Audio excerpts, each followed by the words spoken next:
I'm not like a person who will like music just because it has a guitar. This may come off weird, but it's almost like because of the time that I'm in, there's a certain element of like cliche that I recognize about the fact that I play guitar. Like I try to create it in moments in my show where it's cool and where it's musical, where it, you know, has its place.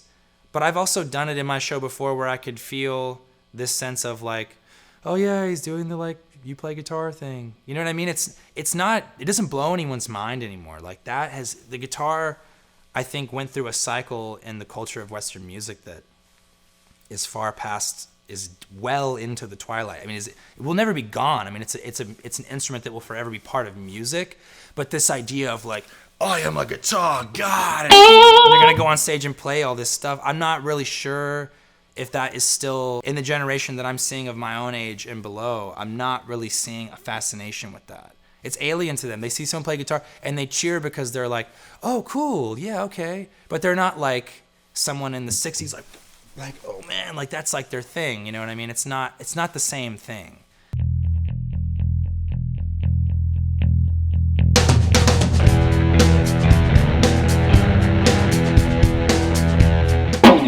Hey, what's up guys? I'm Max Frost and this is my 6-string story.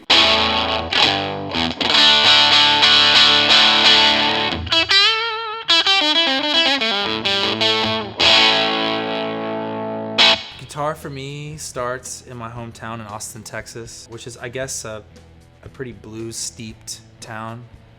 And that's kind of the music that I really first started playing. I mean, it was kind of inescapable where I'm from. It's like, there's literally a statue of Stevie Ray Vaughan that overlooks the lake and the whole trail right in the middle of town there. And, you know, there's all these blues clubs. There was Antone's. And when I first started gigging and playing, I mean, I literally was in a band, which is the worst band name of all time, but the first band I was ever in was a band called Blues Mafia. And we basically were like this retro rock band. Before even being a retro bluesish band was cool, it was like before the Black Keys. I was literally like 14 years old, and I was in this band with a bunch of people that were like 16 to 18 to 20, and I was like the tiny little prepubescent kid in the back playing, you know, doing my Stevie Ray Vaughan, Derek Trucks impression.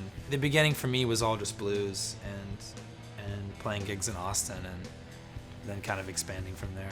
As a guitar player, I feel like I never really became a real guitar player until I finally started actually digging into digesting and emulating other players. And what I mean by that is you can learn scales and you can have licks that you know, but as far as I'm aware of, the only way to actually ingest a playing style and start to develop your own vocabulary, pulling from things, is to literally sit there with a guitar and a record and just literally learn note for note something that you want to play. The solo on the live version of Crossroads that Cream does of Clapton solo and Cream of Crossroads was the first one I really sat down and was like, okay, I'm just gonna sit here and learn like this entire solo and just have that down. Or Hendrix's solo on All Along the Watchtower. I remember spending literally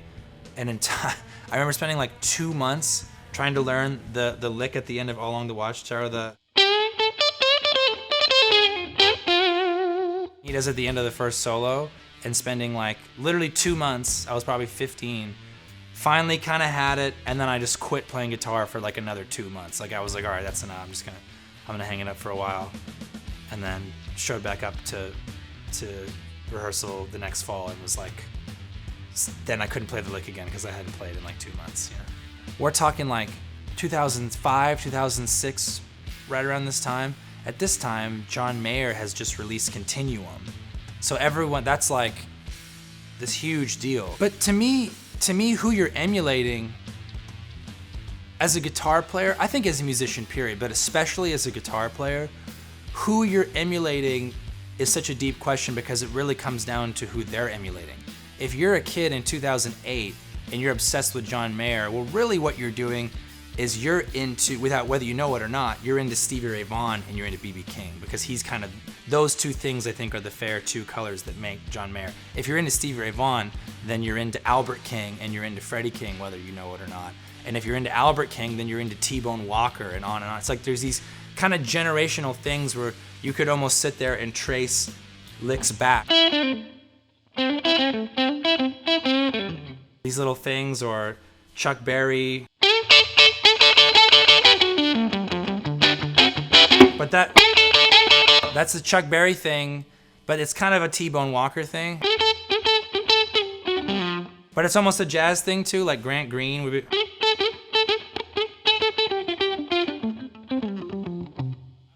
So it's like this tree, it's like the roots of a tree that all kind of come back to like Robert Johnson or something. I don't know who really, there's no way to, I think, to identify like the final thing. But the inevitable truth is this: all rock guitar playing roots in blues guitar playing, which is back to like way old stuff. So to me, my journey as trying to learn that stuff has been getting closer and closer to the source of that, to try to understand what the path is and kind of define your own thing from there. And I think I'm definitely a guitar player who most guitar players who know what they're listening to would be like, oh, okay, and they could pretty much pick out the people that I'm a fan of, probably. I guess there finally came a point past, like, you know, for a while I was trying to emulate. I wanted to be Chuck Berry, then I wanted to be Stevie Ray Vaughan, then I wanted to be Derek Trucks or like Doyle Bram Hall too. And then you finally, eventually you stop necessarily trying to emulate, and it just accidentally kind of becomes your own thing. I mean, it really is like language. It's like you have to just recite back the things you hear people say until you start saying your own sentences, you know? But I think that forever I have like an accent as a guitar player that is Texas blues that I can't get rid of. Like I can play other things and pretend, I can fake like I'm something else, but if I actually play what I play, anybody who speaks guitar would instantly be like, oh, that guy's from Texas and he plays the blues. It would be obvious, you know. For a blues guitar player, so much of where you can really be expressive or where you're really gonna be unique is in your vibrato, meaning like the shake of the note. That was a big thing of why Stevie Ray was this freakazoid. It was like this like freakazoid on steroids powerlifter who was doing ballet of blues. It was insane. It's like he's playing this blues stuff, but it was his, you know, I can't do it. No one can do Stevie Ray. But you know, like Angus Young, his vibrato, which Angus Young is an Albert King enthusiast probably, but his vibrato is like, it comes up and then it's really fast. He's like, that's his thing. Or, you know, B.B. King.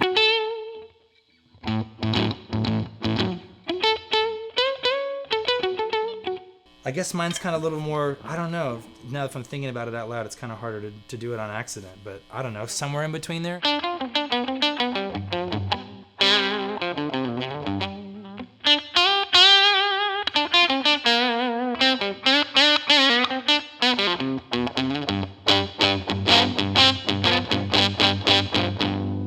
I think I play with too much attack. I go through picks and I break strings like crazy. Like when I'm playing, you know, I'll be singing a song and I'll be like hitting on it like that. Like this nut is almost cracked off this thing. The string keeps slipping out and like literally then the string's just off the fretboard. I feel like I'm, as a guitar player in today, I mean, well, first of all, I'll say this. Just add the fact that I am a millennial who can play guitar, I think already puts me in a little bit of a unicorn category, especially of someone who's like has a career in music. I don't know anyone else my age who has like who's like doing stuff in music as a singer and as a songwriter who plays guitar.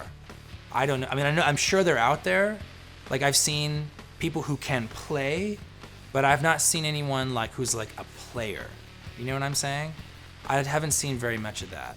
But then within that, I think I guess, am I I'm like, I don't think I'm necessarily, if I'm adding anything, it's more like preservational. It's more like, oh, by the way, this thing existed, I do this. Because there's not very many people who do anymore, you know. The culture that really invented the blues and jazz and were musicians, they moved on. They moved on to hip hop and they moved on to other stuff. And so there's just a lot less of that around, you know. In a certain way, because of the way the technology of music has worked out, I wish I could convert a lot more of the time I spent on this instrument into keyboards, because then I would have, all the music is made off of a keyboard now because of MIDI. You know, there's not really a MIDI guitar. I'm due for like a deep dive on guitar. It's been so long. I've been so focused in touring and writing songs and making records. And that's kind of almost how guitar went from being the only way I was expressing myself musically, and then I added singing into that. So then it was two things, and then I added songwriting into that, and then I added other instruments into that, and then production, where it became really like a tool on my belt of what I was trying to do as an artist. But I definitely feel like I'm due to take it out and spend some time just resharpening and re-examining what I want to do. I feel like I come off of a tour like I'm on right now, a way better guitar player than I am when I start the tour, and I haven't been playing, you know what I mean? Because I don't really sit around in my house and like play guitar anymore. It's just kind of changed what it's about for me. It's like the older I get, the more simplistic I feel like I am about it. I never really went down the shredder road, but whenever I was like starting guitar, I thought, oh, well, obviously the best guitar players is like Steve Vai and these guys. That now I'm like, yeah, that's really good. I'm not really, it doesn't make me like feel anything though, the way that certain guitar players can just play a note and it makes me feel something. You know what I mean? That to me is almost kind of more the point. It's like the older I get, the more I understand that simplicity is a bigger beauty than like a complex density. Guitar Hero, make a version of it where everyone actually has to actually learn guitar, and then we'll start a revolution and everyone will be this amazing player. Some kid in like Russia is gonna come out and be like the greatest guitar player the world has ever seen. He's been sitting in his basement playing a video game for like 15 hours a day. That's how we're gonna revive the instrument. They need to make the game actually you play guitar.